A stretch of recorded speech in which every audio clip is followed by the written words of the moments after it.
বলছে একটা অপবর্তন গ্রেটিং এর প্রতি সেন্টিমিটারে ৬০০০টা রেখা আছে, মানে বুঝতেছো একটা সেন্টিমিটারের মধ্যে ৬০০০ রেখা, তার মানে প্রতি সেন্টিমিটার জায়গায় ৬০০০টা চির আছে, মানে কতগুলো সোর্সের লাইট এসে মিলিত হয়। যাই হোক, যার মাধ্যমে সোডিয়াম আলোর দ্বিতীয় চরমের বর্ণালী পাওয়া যায়। দুইটা সোডিয়াম আলোর তরঙ্গ দৈর্ঘ্য এত এবং এত হলে এদের মধ্যে কৌণিক দূরত্ব কত হবে? মানে আমরা একবার এই তরঙ্গ দৈর্ঘ্যের সোডিয়াম আলো নিছি, আলো নিয়ে দ্বিতীয় চরম পাইছি, আরেকবার এই তরঙ্গ দৈর্ঘ্যের সোডিয়াম আলো নিছি, তার জন্য আরেকবার দ্বিতীয় চরম পাইছি। প্রশ্ন করছে এই দুইটা দ্বিতীয় চরমের মধ্যে কৌণিক দূরত্ব কত, মানে তাদের অ্যাঙ্গুলার ডিফারেন্সটা কত বা তাদের অপবর্তন কোণের পার্থক্য কত। সো খুবই সহজ, আমরা একবার প্রথম লাইটের জন্য করব। লেখো প্রথম লাইটের জন্য তরঙ্গ দৈর্ঘ্য কত রে?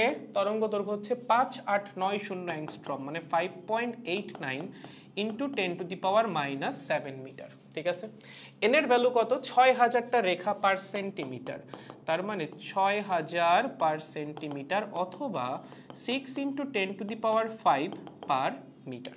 ওকে, আমার লাগবে কি এই লাইটের জন্য দ্বিতীয় চরমের অপবর্তন কোণ। কেমনে করব ভাইয়া? D sine theta is equals to N lambda. Okay, তাহলে সাইন থিটা হবে N lambda by D. Okay, এখন 1/d মানে কি? 1/d মানে হচ্ছে n, তাই না? এই যে n সমান কি? n সমান হচ্ছে 1/d। সো এই 1/d এর পরিবর্তে আমি কি সরাসরি n বসাই দিতে পারি না? অবশ্যই পারি।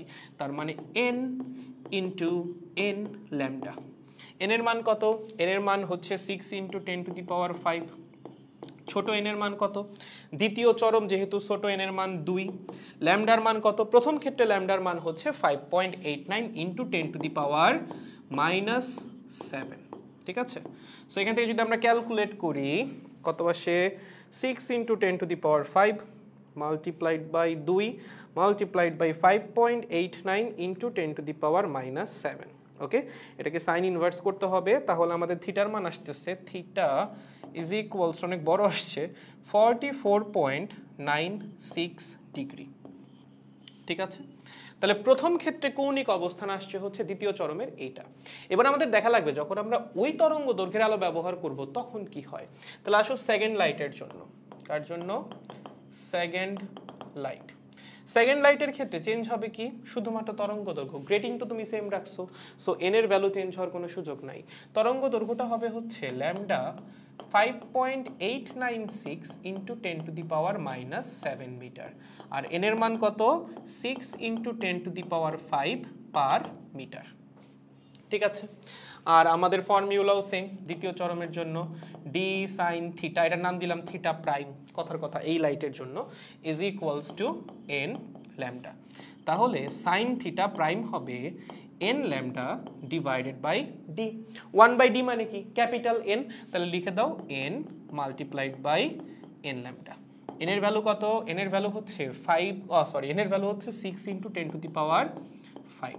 ছোট n হচ্ছে 2, যেহেতু আমরা দ্বিতীয় চরম নিয়ে কাজ করতেছি, আর ল্যামডার মান হচ্ছে এই যে নতুনটা 5.896 ইন্টু 10⁻⁻7।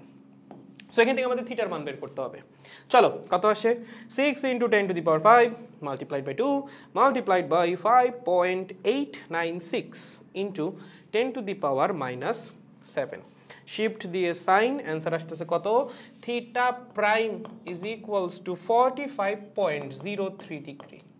ওকে, তার মানে আমরা যদি প্রথম তরঙ্গ দৈর্ঘ্যের আলো ব্যবহার করি সেক্ষেত্রে আমাদের দ্বিতীয় চরমের কৌণিক অবস্থান হয় এইটা, আর আমরা যদি দ্বিতীয় তরঙ্গ দৈর্ঘ্যের আলো ব্যবহার করি সেক্ষেত্রে কৌণিক অবস্থান হয় এইটা। তাহলে এদের মধ্যে কৌণিক দূরত্ব কত হবে? ওইটা মাইনাস এইটা, তাহলে কৌণিক দূরত্ব এই দুই ক্ষেত্রে কৌণিক যে দূরত্ব সেটা হবে কি? Theta prime minus theta. একটা থেকে আরেকটা বিয়োগ করো, 45.03 মাইনাস কত? 44.96, 0.07 ডিগ্রি, 0.07 ডিগ্রি কমপ্লিট। ঠিক আছে, একদম সহজ, তুলে ফেলো। খুবই সহজ ম্যাথ, মানে আর কোনো সূত্রই নাই। চিন্তা করো কতটা সহজ হইতে পারে জিনিসটা। ঠিক আছে, একটা সূত্র দিয়ে তুমি সব ম্যাথ করতে পারতেছো।